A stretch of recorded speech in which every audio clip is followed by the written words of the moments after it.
It's not often that a sequel comes along so potent, so reverent, that it not only stands on its own, but sends you reaching back in time to where it all began. Halloween 2018 did exactly that for me. I went into it with no deep familiarity with Michael Myers, no nostalgic attachment to Laurie Strode, and no decades-long obsession with the white mask that has haunted generations of horror fans. I just wanted a good horror movie, something tense, something stylish, something that understood fear. What I got instead was an awakening. Halloween 2018 wasn't just a movie, it was a gateway, an invitation into one of horror's most legendary legacies. It made me care about the story that started it all, compelled me to seek out Carpenter's original 1978 masterpiece, and turned me unexpectedly into a fan of the franchise that I had barely known that existed beyond just the pop culture whispers of The Shape.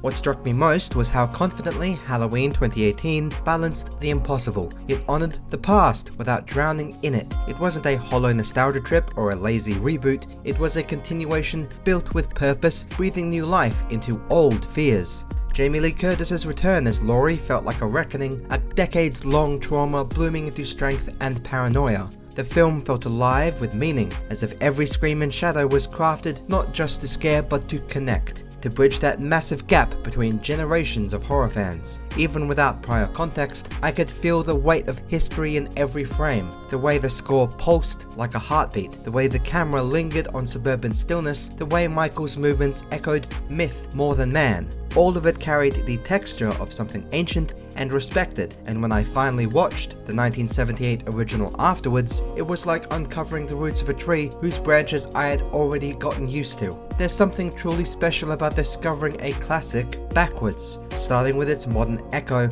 and tracing that resonance back to its origin. Halloween didn't just make me a fan of itself, it made me a fan of the idea of Halloween. The slow dread, the shapeless evil, the terrifying normalcy of suburbia turned nightmare. It opened my eyes as to why Carpenter's film was so revolutionary and why the myth of Michael Myers has endured. In the cinematic world, flooded with reboots and remakes and nostalgia-bait films often forget what made their predecessors great, but this film remembered. It reminded me that horror at its best is not about body counts or blood spatter, it's about the chill that runs down your spine when you realize the monster outside never really left. Halloween 2018 didn't just resurrect The Shape, it resurrected my love for horror itself. Hey, if you like what you see, don't forget to like, subscribe, and ring that nutty bell because it really helps out. I'm not gonna lie, when I went into Halloween 2018, I genuinely thought it was a reboot. The title didn't give me any hints. There were no numbers, no subtitles, nothing to suggest it was a direct sequel to the original 1978 classic. Just Halloween. Simple, clean, confident. I assumed it was one of those more modern retellings that borrow the name and a few familiar images, the kind of thing studios do to pull in both new audiences and nostalgic fans. But despite that, I was immediately pulled in by how different it felt from whatever I had expected. It didn't behave like a reboot trying to reinvent the myth, it felt like a continuation that respected it. The tone was grounded, the fear was patient, and the world of Haddonfield felt lived in, scarred and eerily familiar, even to someone like me who had never actually seen the original. It wasn't trying to start over, it was trying to come home. The more the film unfolded, the more I realized that this wasn't the kind of slasher that just wanted to entertain me, it wanted to remind me. Every frame carried the weight of history, like it knew it was standing on sacred ground. These subtle camera movements echoed Carpenter's iconic framing. The tension simmered instead of screamed, and the violence, when it finally erupted, carried a dreadful sense of purpose. There was something almost poetic about Halloween 2018 handled Michael Myers not as a caricature of evil, but as evil itself. A force of nature that doesn't speak, doesn't reason, and doesn't seem to age. The film's refusal to over-explain or demystify him felt refreshing in a genre obsessed with backstories and motivations. It was through that restraint that I began to feel what longtime fans must have felt in 1978, that chilling realization that The Shape isn't scary because of what he does, but because of how little we understand why he does it. By the time the credits rolled, I wasn't just satisfied, I was curious. I needed to know where this all began. I needed to see what kind of film inspired something this powerful 40 years later. And when I finally watched Carpenter's original Halloween that following night, it was like looking through a newly cleaned lens. Everything became sharper. I could see how Halloween 2018 mirrored certain shots, how it inverted scenes to show Laurie as the hunter instead of the hunted, how it treated trauma as both a legacy and a weapon. It made me appreciate not only the craftsmanship that went into the 2018 sequel, but also the timeless simplicity of the original. What began as casual curiosity turned into full-blown admiration. I wasn't just watching movies anymore, I was watching a legacy unfold in reverse, and somehow that made it even more magical.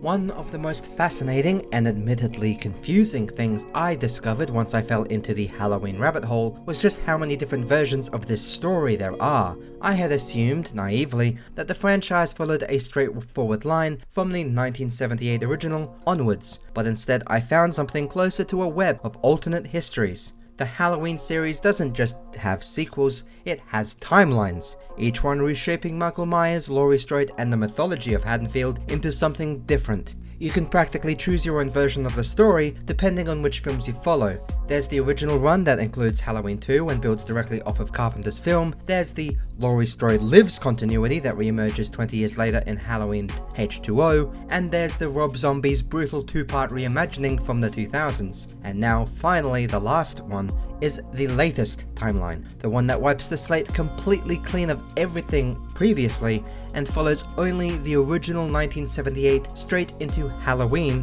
2018, kills and ends. It is a franchise that doesn't just reinvent itself, it fractures, creating multiple parallel realities all orbiting around the same white mask. It's almost poetic in a strange way. Every generation seems to have its own version of Halloween, a distinct lens through which to experience Michael Myers. The Rob Zombie films turned the story into a grim psychological descent, digging into Michael's childhood and trying to humanize his evil, something that many fans still debate to this day. The H2O timeline reimagined Laurie Strode as a survivor, haunted but hardened, fighting her demons in a slick late 90s atmosphere that mirrored the era's self-aware slasher trend. And then there's the Halloween 2 branch, the one that established the now iconic and later discarded sibling connection between Laurie and Michael, shaping how much of popular culture remembered their relationship for decades. Each timeline reflects not just the era in which it was made, but the evolving conversation about trauma, fear, and what makes evil tick. It's like the franchise itself is a mirror, sometimes cracked, sometimes distorted,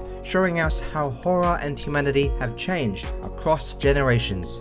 But even with all that branching mythology, I've still yet only experienced a small corner of this sprawling, blood-soaked universe. To this day, I have only seen Halloween 1978, Halloween 2018, kills, and unfortunately, ends. And while all those films gave me enough to fall in love with the franchise, Halloween Ends gave me something else entirely. Frustration. It felt like a finale that misunderstood the story it was trying to close. After Halloween 2018 reignited the fear, and Kills carried that chaos to its brutal, messy peak, Ends felt like watching the fire sputter out before it could burn properly. For a character as iconic and primal as Michael Myers, this wasn't an ending, it was an evaporation. And yet, despite how disappointed I was, that ending didn't kill my fascination. If anything, it made me want to explore the other timelines even more, to see what other interpretations, mistakes, and masterpieces lie within this labyrinth of sequels and reboots. Because even when Halloween stumbles, and it has stumbled quite a few times now, it still will remain one of the most enduring and oddly captivating horror sagas ever created.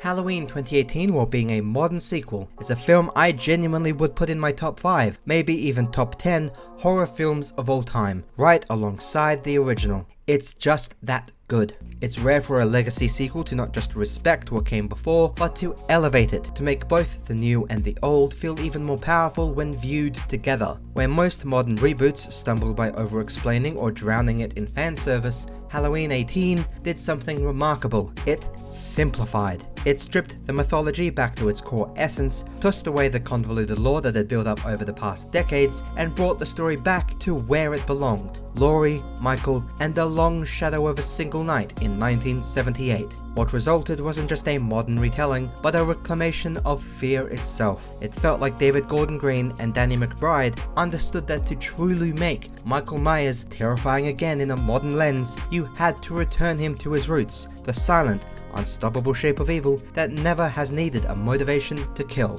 What makes the 18 film so special, to me, is how it perfectly captures that feeling of inevitability. The dread doesn't come from what Michael might do next, it comes from knowing that whatever you do, you can't stop him. The film's pacing, tension and atmosphere all echo Carpenter's minimalist genius while injecting it with a fresh sense of grit and realism. The cinematography feels colder, the violence sharper, and Laurie's trauma far more tangible than it was in previous entries. This isn't a damsel revisiting her past, it's a survivor who has built her entire future around preparing for it to return. Jamie Lee Curtis's performance bridges decades of pain into something feral and deeply traumatized. She's broken, paranoid, and isolated, yet every bit of dangerous as the man she's waiting for. Watching her and Michael finally collide again at the end of the film after 40 years of silence felt like witnessing two halves of a curse finally reconnect. It's poetic, brutal, and oddly cathartic. And what truly cements Halloween 18 in my mind as one of the greats is how well it balances homage with reinvention. It doesn't rely solely on nostalgia to make you care, it earns your investment through tension, storytelling, and the power of restraint. The score, once again crafted by John Carpenter himself, pulses through the film like a heartbeat, modernized yet unmistakably familiar. Every note feels like a ghost from 1978, whispering through the present. The kills are vicious but not gratuitous, and the cinematography treats Michael like a presence rather than just a mere spectacle.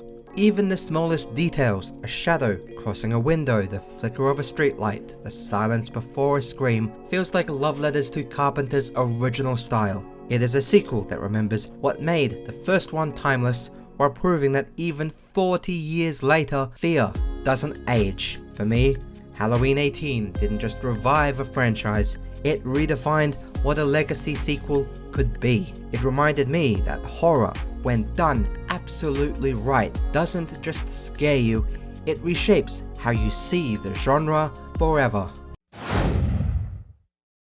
Looking back now, it's almost funny how Halloween 18, a movie I initially thought was just another reboot, became the one that changed everything for me. It opened the door to a world I didn't know I'd fall in love with, one built on atmosphere, tension, and the kind of cinematic simplicity that so many horror films chase, but very few achieve. Through it, I discovered not just the genius of Carpenter's original, but the enduring power of a story that refuses to die, much like Michael Myers himself. Even through all of its messy timelines, sequels, and reimaginings, the Halloween franchise still stands as one of horror's most fascinating legacies, a myth constantly reborn, reshaped, and reinterpreted for each new generation of horror fans. No matter how uneven its path has been, there's always something undeniably special about this saga, about that white mask, that silent pursuit, that haunting piano score echoing through the darkness. Halloween 18 reignited my appreciation for what makes horror timeless, its ability to evolve without losing its heart. It reminded me that fear can be both nostalgic and new, both inherited and rediscovered, and while Halloween Ends might have stumbled in so many ways, it doesn't change what the series as a whole means to me now, or what it's meant to millions before me, because in the end, the night always comes again, and with it, the sound of that familiar breathing in the dark. Just like he always does, Michael Myers will return, and when he does, hopefully it's with the respect and adoration he so rightfully deserves.